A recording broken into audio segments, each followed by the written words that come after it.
Hello मेरे YouTube family, कैसे हैं आप लोग। आशा करते हैं सभी साथी बहुत अच्छे होंगे, अपनी पढ़ाई बहुत अच्छे से आप लोग करेंगे। आज के जो वीडियो है आप लोग के लिए बहुत ही स्पेशल एवं बहुत ही खास होने वाला है। तो सभी साथी से निवेदन है, वीडियो को फुल वॉच करेंगे, कोई भी भाई बहनें वीडियो को स्किप नहीं करेगा, ठीक है।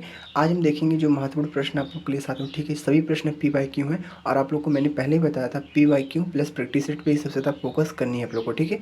अगर PYQ अगर प्रैक्टिस सेट फोकस करते हैं तो आप लोग का सिलेक्शन कोई नहीं रोक सकता, क्योंकि आप लोग को पता है RRB जो एग्ज़ाम कराती है PYQ को वो देखते हुए एग्ज़ाम को कराती है, ठीक है। तो ये बात ध्यान रखना मेरी बातों को अच्छे से, ठीक है। तो बस आप लोग को PYQ सबसे ज़्यादा फोकस करना है, क्योंकि आप लोग को सब कुछ पहले ही पता चल जाएगा किस प्रकार से प्रश्न पूछे जाते हैं, किस टॉपिक से प्रश्न पूछे जाते हैं, कहाँ से प्रश्न पूछे जाते हैं। तो आपको एग्ज़ाम को हल करने में, क्वेश्चन को हल करने में आप लोग कोई प्रॉब्लम नहीं होगा, ठीक है। तो आप लोग क्या करें, अच्छे से वीडियो को देखिए, पूरा स्किप मत करना आप लोग, ठीक है। प्रश्नों को एक एक प्रश्नों को बारीकी से पढ़ेंगे आप लोग, ठीक है। बाकी आप लोग इस वीडियो में हम सब कुछ बताएंगे आप लोग को, ठीक है। कैसे क्या करना है आपको, कैसे एग्जाम देना है, कैसे प्रश्नों को सॉल्व करना है, ठीक है। बस आप एंड तक बने रहिए हमारे साथ। जो देख रहे हैं आप लोग, आज का पार्ट 29 है। अभी तक आप लोग 1 से 28 PYQ का पार्ट नहीं देखे तो चैनल पर उपलब्ध है सारी पार्ट, ठीक है। आप लोग जाइएगा देख लीजिएगा, ठीक है। अब हम चलते हैं स्टेप बाय अगले नेक्स्ट प्रश्नों को देखेंगे, ठीक है। जो हमारा आज का पहला प्रश्न क्या बोला है, रसोई के बर्तनों पर नॉन स्टिक कोटिंग के लिए निम्नलिखित में से कौन सा विशेष प्लास्टिक होता है, ठीक है। तो ये प्रश्न को पढ़िए आप लोग अच्छे से और बताइए प्रश्न का आंसर क्या हो सकता है, ठीक है। तो साथ ही हम देख रहे हैं तेफ्लान है, पॉलीथीन है, फिनाल है, बेकेलाइट है। तो बताएंगे आप लोग इस प्रश्न का आंसर क्या हो सकता है। और कोई भी मेरा प्रिय साथी जो भी देख रहे हैं वीडियो को, वह बताएंगे सभी प्रश्न का आंसर कमेंट बॉक्स में जरूर बताएंगे, ठीक है। तो बता दें इस प्रश्न का जो राइट आंसर आप लोग का होगा क्या होगा, तेफ्लान। क्या होगा, तेफ्लान आप लोग को दिख रहा होगा, पहला ऑप्शन इस प्रश्न का राइट आंसर हो जाएगा, ठीक है। तो बहुत अच्छा प्रश्न था आप लोग के लिए। अब हम चलते हैं स्टेप बाय अगले नेक्स्ट प्रश्न की ओर, अगले प्रश्न को देखते हैं साथियों, ठीक है। तो अगला प्रश्न हमारा कौन सा है, आज का दूसरा प्रश्न साथी लोग। दूसरे प्रश्न को पढ़ते हैं, अच्छे से बताते हैं। दूसरा प्रश्न बोला है, सौर कैलेंडर में कितने राशि चक्रों का उल्लेख है। सौर कैलेंडर में कितने राशि चक्रों का उल्लेख है, यही बताना है आप लोग को। बहुत ही सिंपल प्रश्न आप लोग के लिए। 12 है, 13 है, 11 है, 10। 12, 13, 11, 10। तो आप लोग बताइए इस प्रश्न का आंसर क्या हो सकता है। तो साथियों बता दें, सौर कैलेंडर में कितने राशि चक्रों का उल्लेख है। तो आप लोग का 12 जो दिख रहा होगा, इस प्रश्न का जो होगा हमारा राइट आंसर हो जाएगा, ठीक है। बहुत अच्छा प्रश्न था साथियों। आप लोग को ऐसा कोई प्रश्न नहीं होगा जो आप लोग को समझ में ना आया, ठीक है। बाकी इस वीडियो में मैं जितने प्रश्नों को बताऊंगा सबको रटवा दूंगा, आपके दिमाग में घुस जाएंगे, ठीक है। क्योंकि साथियों तरीका ही कुछ अलग है, ठीक है। बस आप लोग प्रश्नों को अच्छे से पढ़िए, ठीक है। तो देख रहे हैं हमारा तीसरा प्रश्न क्या बोला है, अंडमान और निकोबार द्वीप समूह निम्नलिखित में से किस उच्च न्यायालय के अधिकार क्षेत्र में आता है। तो बोला है अंडमान और निकोबार द्वीप समूह निम्नलिखित में से किस उच्च न्यायालय के अधिकार क्षेत्र में आता है। तो आप लोग बताएंगे इस प्रश्न का आंसर क्या हो सकता है। कलकत्ता उच्च न्यायालय, मद्रास उच्च न्यायालय, दिल्ली उच्च न्यायालय, आंध्र प्रदेश उच्च न्यायालय। तो इस प्रश्न का राइट आंसर क्या हो सकता है। तो आप लोग के लिए बहुत ही सिंपल प्रश्न साथियों, आप लोग का हो जाएगा कलकत्ता उच्च न्यायालय। आप लोग का इस प्रश्न का जो होगा हमारा बहुत ही अच्छा प्यारा आंसर हो जाएगा। तो सभी साथी हमारे क्लियर हो चुके होंगे। अब हम चलते हैं स्टेप बाय अगले नेक्स्ट प्रश्न की ओर। अगले प्रश्न को पढ़ते हैं, अच्छे से बताते हैं आप लोग को आंसर, ठीक है। तो साथियों हमारा कौन सा प्रश्न, आज का चौथा प्रश्न क्या आप लोग के लिए, तो बताएंगे आप लोग, नीति आयोग अस्तित्व में आया था, ठीक है। तो नीति आयोग जो था अस्तित्व में आया था, कब आया था यही आप लोग को बताना। और कोई भी मेरा प्रिय साथी तुक्का नहीं मारेगा, क्योंकि बहुत से ऐसे साथी हमारे हैं जो 12th पास 10th पास किए हैं, फॉर्म को फिलअप कर दिए हैं, वो एग्जाम देखने के लिए जाते हैं कि एग्जाम किस प्रकार से पूछे जाते हैं, किस प्रकार से क्वेश्चन होते हैं, ठीक है। एक बार दो बार झटका खाएंगे फिर पढ़ेंगे अच्छे से, ठीक है। तो ऐसा आप लोग को कतई नहीं करना है, आप लोग को वर्दी चाहिए, मेहनत कीजिए, आप लोग जरूर मिलेगा, ठीक है। बाकी हमारे साथ रहिए, आप लोग को जरूर सिलेक्शन मिलेगा आप लोग का, ठीक है। तो क्या है, 1 जनवरी 2015, 1 अप्रैल 2015, 1 अप्रैल 2014, 1 दिसंबर 2014। तो बताएंगे आप लोग इस प्रश्न का आंसर क्या हो सकता है साथी। इस प्रश्न का होगा, नीति आयोग अस्तित्व में आया था तो 1 जनवरी 2015 को आया था नीति आयोग, ठीक है। तो क्लियर हो चुके हैं सभी साथी अच्छे से। हमारा इस प्रश्न का जो राइट आंसर ए वाला हो जाएगा। अब हम चलते हैं स्टेप बाय अगले नेक्स्ट प्रश्न की ओर, अगले प्रश्न को पढ़ते हैं साथी। अगला प्रश्न हमारा कौन सा, आज हमारा 5वां प्रश्न है। तो 5वें प्रश्न को अच्छे से पढ़िए अच्छे से और बताइए कमेंट बॉक्स में आंसर को, ठीक है। तो क्या है 5वां प्रश्न आप लोग के लिए स्क्रीन पे है, प्रस्तावित राष्ट्रीय विश्वविद्यालय किस राज्य में स्थापित किया जाएगा। तो जो प्रस्तावित राष्ट्रीय विश्वविद्यालय है वो किस राज्य में स्थापित किया जाएगा, हमारा राज्य से प्रश्न आता हो, ठीक है। आप लोग देख रहे हैं प्रश्न में ही उत्तर छुपा है आप लोग के लिए, ठीक है। तो बहुत ही दिमाग लगाकर प्रश्नों को पढ़िए, ठीक है। कोई भी प्रश्न हो जाए मैथ का, हो जाए जीके, जिसका हो, रीजनिंग का हो, आप लोग के दिमाग के ऊपर बेटर करता है, ठीक है। तो देख रहे हैं मणिपुर है, महाराष्ट्र, पंजाब है, तमिलनाडु है। तो प्रस्तावित राष्ट्रीय विश्वविद्यालय किस राज्य में स्थापित किया जाएगा? ये हमारा मणिपुर में किया जाएगा। ठीक है, मणिपुर में स्थापित किया जाएगा। तो ठीक है, तो आप लोग का राइट आंसर ए वाला हो जाएगा। तो सभी साथी से निवेदन है, सभी प्रश्नों को अपने नोटबुक में नोट जरूर करना काम, क्योंकि आपके लिए बहुत ही स्पेशलिस्ट सभी प्रश्न है। ठीक है, ध्यान रखना आप लोग। अब हम चलते हैं स्टेप अगले नेक्स्ट प्रश्न की। अगला प्रश्न हमारा कौन सा? आपकी स्क्रीन पे आज का हमारा छठवां प्रश्न है। छठवां प्रश्न क्या बोला है? विश्व मुद्राओं की विनियम को विनियमित करने की विधि द्वारा शुरू की गई है। ठीक है, तो जो विश्व मुद्राओं की विनियम है उसको विनियमित करने की विधि द्वारा शुरू की गई है। तो विश्व बैंक द्वारा, अंतर्राष्ट्रीय मुद्रा कोष द्वारा, संयुक्त राष्ट्र द्वारा, विश्व आर्थिक मंच द्वारा। तो साथी लोग बताएंगे इस प्रश्न का हमारा राइट आंसर क्या हो सकता है, जो आप लोग के लिए बहुत ही ज़्यादा महत्वपूर्ण है। तो साथी लोग बता दें इस प्रश्न का जो राइट आंसर होगा ये हो जाएगा हमारा अंतर्राष्ट्रीय मुद्रा कोष द्वारा। ठीक है, अंतर्राष्ट्रीय अंतर्राष्ट्रीय अंतर्राष्ट्रीय मुद्रा कोष द्वारा आप लोग का इस प्रश्न का साथी हमारा राइट आंसर हो जाएगा। तो बहुत अच्छा प्रश्न था आप लोग के लिए। ऑप्शन नंबर बी वाला इस प्रश्न का जो होगा हमारा बहुत ही प्यारा आंसर हो जाएगा। तो सभी साथी अच्छे से क्लियर हो चुके होंगे। अब हम चलते हैं स्टेप अगले नेक्स्ट प्रश्न की ओर।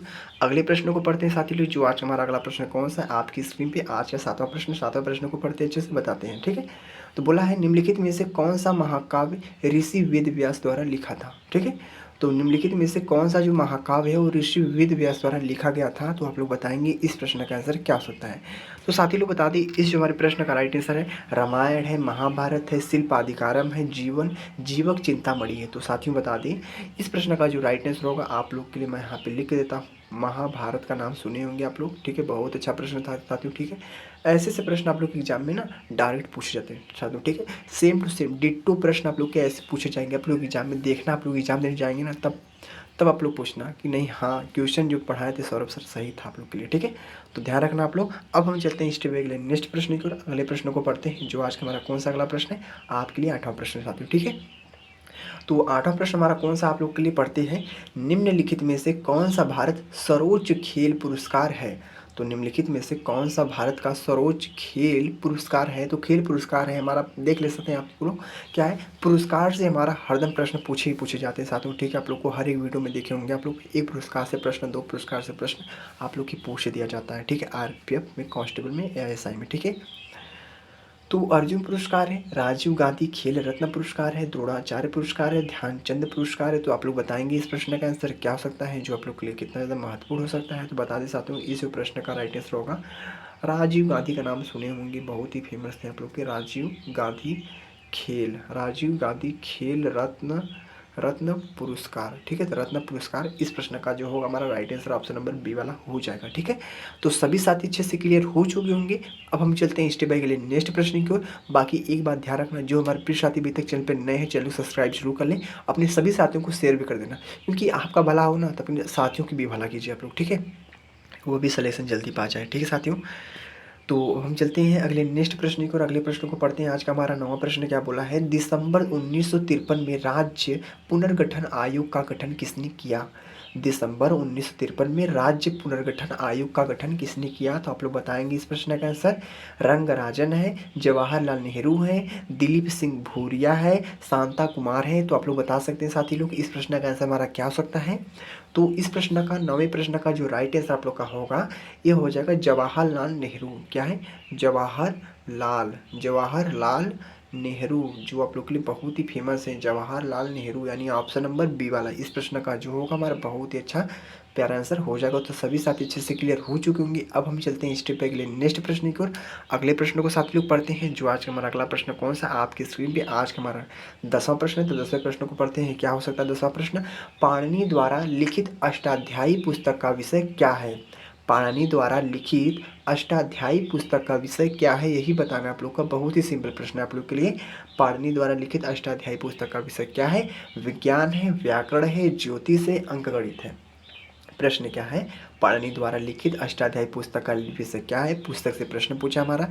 पुस्तक, किताबें, ये सबसे इंपॉर्टेंट प्रश्न होते हैं आप लोग के। ठीक है, तो यहाँ से प्रश्न आप लोग का अधिकतर पूछे जाते हैं। तो आप लोग अच्छे से आप लोग कंप्लीट कर लेना, क्योंकि आपका एग्जाम ना बहुत नज़दीक आने वाला है। ठीक है, तो विज्ञान है, व्याकरण है, ज्योतिष है, अंक गणित। तो साथियों बता दें इस जो हमारे प्रश्न का राइट आंसर होगा क्या होगा, व्याकरण हो जाएगा। ठीक है, तो बहुत अच्छा प्रश्न था।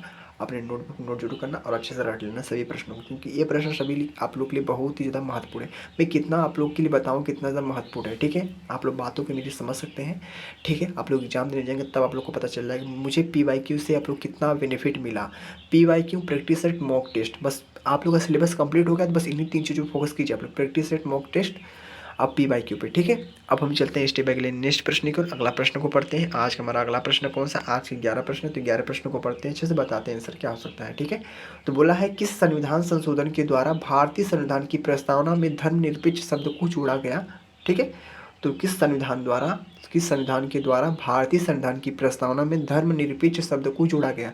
धर्मनिरपेक्ष शब्द को जोड़ा गया, यानी आप लोग का पॉलिटी का प्रश्न पूछा है, और है कि हर एक वीडियो में बताया था आप लोग को पॉलिटी, ज्योग्राफी, इकोनॉमिक, हिस्ट्री, क्या है, polity, geography, history, economics, current affair, strategy की, यहाँ से प्रश्न आप लोग के अधिकतर पूछे जाते हैं। प्रधानमंत्री, उपराष्ट्रपति, राष्ट्रपति, ठीक है, ये सब प्रश्न यहाँ से पूछे जाते हैं। साथ में तो इस जितने मैं टॉपिक बता रहा हूँ इस टॉपिकों को अच्छे से आप लोग क्या करना है, याद करना। और खेल कूद से भी प्रश्न पूछे जाते हैं, स्पोर्ट्स से। ठीक है, मेरे नोटबुक में नोट शुरू करना, नोट लिख कर उसे नोट करना कि यहाँ से प्रश्न आप लोग के पूछे जाते हैं। अगर आप लोग को स्कोर करना है अच्छा से अच्छा जीके जिसमें, क्योंकि जीके जैसे ऐसा सब्जेक्ट है जिसमें आप लोग स्कोर करके अपना सिलेक्शन ले सकते हैं आसानी से। ठीक है, इसमें 50 प्रश्न पूछे जाते हैं, बाकी समय 35 प्रश्न पूछे जाते हैं। 3 ही सब्जेक्ट है, मैथ है आप लोग का, जीके जीएस है, रीजनिंग है। ठीक है, जिसमें रीजनिंग मैथ है 35 क्वेश्चन पूछे जाते हैं, जीके में 50 प्रश्न पूछे जाते हैं। तो वही आप लोग का फायदा है, तो फायदा को उठाइए। ठीक है, और चौका मारी सिलेक्शन लीजिए, स्वाभाविक सी बात है। अब हम चलते हैं स्टेप बाय अगले नेक्स्ट प्रश्न को। अगला प्रश्न पूछा हमारा कि संविधान संशोधन के द्वारा भारतीय संविधान की प्रस्तावना में धर्मनिरपेक्ष शब्द को जोड़ा गया था। तो 22वां संविधान संशोधन द्वारा, 42वां संविधान संशोधन के द्वारा, 24वां संविधान संशोधन के द्वारा, 44वां संविधान संशोधन के द्वारा। तो बता दें साथियों इस हमारे प्रश्न का राइट आंसर होगा ऑप्शन नंबर ए वाला, 22वां संविधान संशोधन के द्वारा, संशोधन अधिनियम के द्वारा। आप लोग का राइट आंसर हो जाएगा 11 प्रश्न का राइट आंसर ए वाला। ठीक है, तो सभी साथी अच्छे से क्लियर हो चुके होंगे। अब हम चलते हैं अगले नेक्स्ट प्रश्न पर। अगला प्रश्न हमारा कौन सा, आपकी स्क्रीन पे आज का 12 प्रश्न है। तो 12 प्रश्न क्या पूछा है, तो बोला है प्रति इकाई समय में किसी वस्तु के वेग परिवर्तन को कहा जाता है। तो प्रश्न बहुत अच्छा प्रश्न आप लोग का, ये प्रश्न हमारा बोला है फिजिक्स से। ठीक है, आप लोग के पूरे साइंस में बता रहा हूँ, पूरे साइंस से 6 से 7 प्रश्न आप लोग के कन्फर्म पूछे जाते हैं। हर एक सब्जेक्ट से 2-2 प्रश्न पूछे जाते हैं, यानी बायोलॉजी से 2 प्रश्न, फिजिक्स से 2 प्रश्न, केमिस्ट्री से 2 प्रश्न, रेयर केस में एक प्रश्न को पूछा जाता है। यानी आप लोग का 7 प्रश्न, 6 प्रश्न आप लोग के नॉर्मली पूछे ही जाएंगे, कन्फर्म है उनका। ठीक है, पूरे साइंस से। यह प्रश्न हमारा फिजिक्स का पूछा है, प्रति इकाई समय में किसी वस्तु के वेग परिवर्तन को कहा जाता है, त्वरण कहा जाता है, कोणीय विस्थापन कहा जाता है, कोणीय गति कहा जाता है, विस्थापन कहा जाता है। तो आप लोग अच्छे तैयारी किए होंगे 10th में 9th में, तो आप लोग बता सकते हैं। ठीक है, तो इस जो हमारे प्रश्न का राइट आंसर होगा साथ ही त्वरण होगा। ठीक है, त्वरण, तो त्वरण आप लोग का इस प्रश्न का राइट आंसर हो जाएगा ऑप्शन नंबर ए वाला। ठीक है, तो सभी साथी अच्छे से क्लियर हो चुके होंगे। हमने 12 प्रश्नों को अच्छे से बता दिया आप लोगों की, कोई भी डाउट हुआ, कोई भी डाउट नहीं होना चाहिए साथियों। ठीक है, बाकी आप लोग कमेंट बॉक्स में पूछ सकते हैं सारे प्रश्नों को अच्छे से। ठीक है, अब हम चलते हैं स्टेप बाय के लिए नेक्स्ट प्रश्न की, अगले प्रश्न को बताते हैं, अच्छे से बताते हैं इस प्रश्न का आंसर क्या हो सकता है। इस प्रश्न का आंसर यानी 13 प्रश्न आप लोग के लिए, यूरोपीय जलवायु में उगने वाली वनस्पतियों की विशेषता होती है। तो यूरोपीय जलवायु में उगने वाली वनस्पतियों की विशेषता होती है, क्या होती है, नॉर्मल प्रश्न है। पर्णपाती वन, मिश्रित है, रेगिस्तान वनस्पति है, और एक और ऑप्शन आप लोग का होगा नुकीली घास के मैदान। तो बताएंगे आप लोग इस प्रश्न का साथ ही राइट आंसर क्या हो सकता है। तो बता दिए इस प्रश्न का राइट आंसर होगा पर्णपाती वन। ठीक है, तो पर्णपाती वन आप लोग का इस प्रश्न का राइट आंसर आप लोग का ए वाला हो जाएगा। तो सभी साथी अच्छे से क्लियर हो चुके होंगे। अब हम चलते हैं स्टेप बाय के लिए नेक्स्ट प्रश्न की और अगला प्रश्न को पढ़ते हैं, अच्छे से बताते हैं आंसर को। ठीक है, और आप लोग ना कमेंट करने के लिए बहुत उत्साहित हुई है। ठीक है, कमेंट कीजिए, क्योंकि मैं मोटिवेट रहूँगा ना, तो आप लोग को जरूर अच्छे से अच्छे वीडियो लाऊंगा। ठीक है, बाकी आप लोग के ऊपर डिपेंड है साथियों। ठीक है, आप लोग कमेंट करके मेरा हौसला और बढ़ाइए। ठीक है, तो क्या है हमारा आज का 14 प्रश्न, पश्चिमी चक्रवात की उत्पत्ति होती है। पश्चिमी चक्रवात की उत्पत्ति होती है, किससे होती है, भूमध्य सागरीय क्षेत्र से होता है, लाल सागर से होता है, अरब सागर से होता है, कैस्पियन सागर से होता है। तो बताएंगे इस प्रश्न का आंसर क्या हो सकता है आप लोग का, मैं बता देता हूँ। इस प्रश्न का राइट आंसर होगा भूमध्य सागरी इस प्रश्न का साथ ही हमारा राइट आंसर हो जाएगा भूमध्य सागरीय क्षेत्र से। ठीक है, तो ऑप्शन नंबर ए वाला इस प्रश्न का जो होगा साथ ही हमारा राइट आंसर हो जाएगा। अब हम चलते हैं स्टेप बाय के लिए नेक्स्ट प्रश्न की ओर। अगला प्रश्न हमारा कौन सा है, आपकी स्क्रीन पे आज का हमारा 15 प्रश्न। ठीक है, तो 15 प्रश्नों को पढ़िए अच्छे से, बताइए आप लोग इस प्रश्न का आंसर क्या हो सकता है। साथ ही बाकी आप लोग के लिए बहुत ही महत्वपूर्ण क्लास होने वाली है साथियों, ठीक है, बहुत अच्छे से देखना आप लोग, ठीक है। तो बोहर पद्धति के अनुसार एक परमाणु के 72 कोष में अधिकतम हो सकते हैं। क्या है, बोहर पद्धति के अनुसार एक परमाणु की 72 कोष में अधिकतम हो सकते हैं। क्या हो सकते हैं, कितने इलेक्ट्रॉन हो सकते हैं, अधिकतम 8 इलेक्ट्रॉन हो सकते हैं, अधिकतम 12 इलेक्ट्रॉन हो सकते हैं, अधिकतम 4 इलेक्ट्रॉन हो सकते हैं, अधिकतम 2 इलेक्ट्रॉन हो सकते हैं। तो इसमें से आप लोग का राइट आंसर कौन सा होगा, आप लोग बताइए।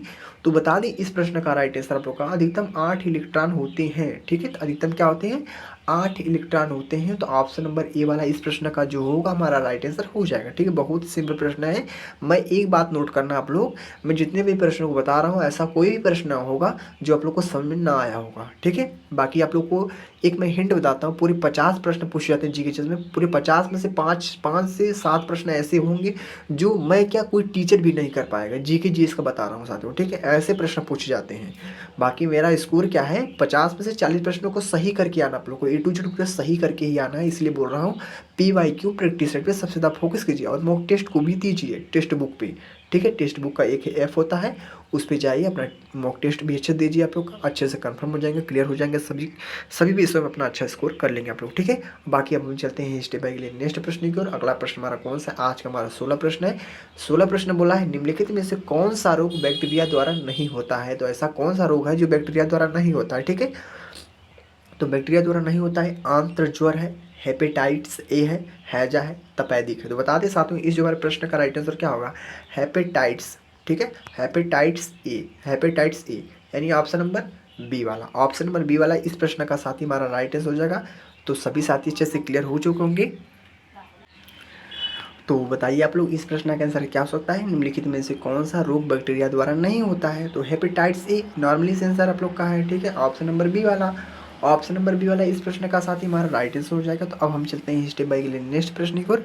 अगला प्रश्न हमारा कौन सा, आज का हमारा 17 प्रश्न, 17 प्रश्नों को पढ़ते अच्छे से बताते हैं कमेंट बॉक्स में इस प्रश्न का आंसर, ठीक है। तो बहुत ही महत्वपूर्ण प्रश्न आप लोग के लिए, निम्नलिखित में से किस राज्य में एक से अधिक परमाणु ऊर्जा संयंत्र है। तो बहुत अच्छा प्रश्न आप लोग का, नॉर्मली प्रश्न साथ में, ठीक है, क्या नहीं समझ आया आप लोग को। निम्नलिखित में से किस राज्य में एक से अधिक परमाणु ऊर्जा संयंत्र है। तो आंध्र प्रदेश है, तमिलनाडु है, मध्य प्रदेश है, उत्तर प्रदेश है। तो आप लोग बताइए इस प्रश्न का आंसर। तुक्का नहीं मारना भाई, तुक्का नहीं मारना, तुक्का का प्रयोग कतई नहीं करना, क्योंकि आप लोग को पता है 1/3 की नेगेटिव मार्किंग है, तो आप लोग तुक्का कैसे मारेंगे, कोई चांस ही नहीं बनता। आप लोग का इस प्रश्न का राइट आंसर तमिलनाडु हो जाएगा, ठीक है, मेहनत कीजिए आप लोग, बस तमिलनाडु इस प्रश्न का राइट आंसर हो जाएगा। ऑप्शन नंबर बी वाला इस प्रश्न का बहुत ही अच्छा प्यारा आंसर हो जाएगा। अब हम चलते हैं स्टेप बाय स्टेप नेक्स्ट प्रश्न को, ठीक है। तो अगला प्रश्न को पढ़ते हैं। आज हमारा 18 प्रश्न साथी लोग, 18 प्रश्न पूछा हमारा, किससे पूछा है, हमारा पूछा है बायोलॉजी से प्रश्न, ठीक है।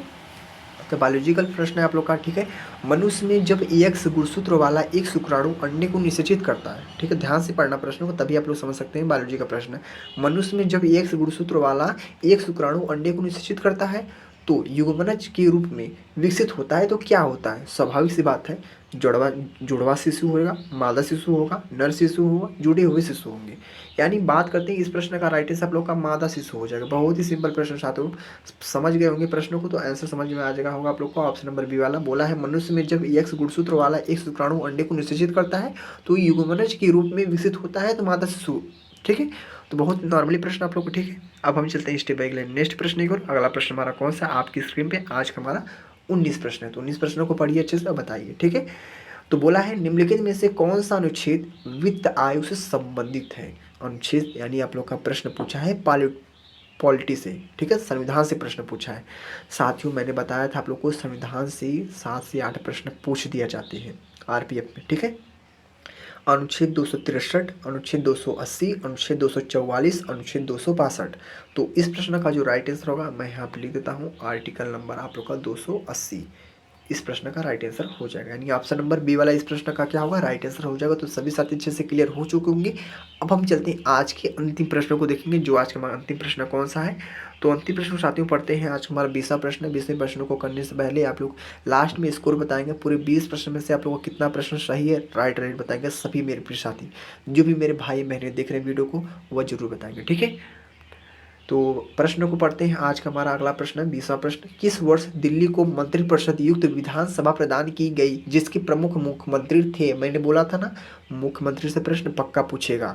प्रधानमंत्री, मुख्यमंत्री, राष्ट्रपति, उपराष्ट्रपति, लोकसभा अध्यक्ष, यहाँ से प्रश्न पूछे ही पूछे जाते हैं। तो प्रश्न पूछ दिया आप लोग का, किस वर्ष दिल्ली को मंत्रिपरिषद युक्त विधानसभा प्रदान की गई जिसके प्रमुख मुख्यमंत्री थे? प्रमुख मुख्यमंत्री थे, कब थे? 1956 में, 1992 में, 1963 में, 1979 में। तो साथ ही इस प्रश्न का राइट आंसर आप लोग का होगा 1992, ऑप्शन नंबर बी वाला। ऑप्शन नंबर बी वाला इस प्रश्न का साथ ही हमारा राइट आंसर हो जाएगा। तो सभी साथी अच्छे से क्लियर हो चुके होंगे। हमने पूरी 20 प्रश्नों को बहुत ही अच्छे से बारीकी तरह से आप लोग को बता दिया, कोई भी डाउट नहीं होना चाहिए साथियों, ठीक है? क्योंकि जिस तरह से बताया आप लोग को ना, ऐसे आप लोग को कोई भी नहीं बताएगा, ठीक है? जो मेरा उम्मीद है आप लोग से, बस आप लोग अच्छे से तैयारी करते रहिए साथियों, ठीक है? बाकी हर एक वीडियो ऐसे लाएंगे आप लोग के ना, लाजवाब होंगे। आप लोग का सिलेक्शन अब की बार होकर रहेगा, 2025 में एग्जाम हो या 2024 के लास्ट एंड दिसंबर में हो, ठीक है? लेकिन सिलेक्शन होगा, ठीक है? अब हम मिलते हैं अगले नेक्स्ट वीडियो में, जल्दी आएगा आपका अगला पार्ट, 30वां पार्ट साथ में। बाकी आप लोग अच्छे से मेहनत कीजिए, आप लोग सपोर्ट पे बने रहे ऐसे, ठीक है? अब हम मिलते हैं अगले नेक्स्ट वीडियो में। जय हिंद, जय भारत, वंदे मातरम।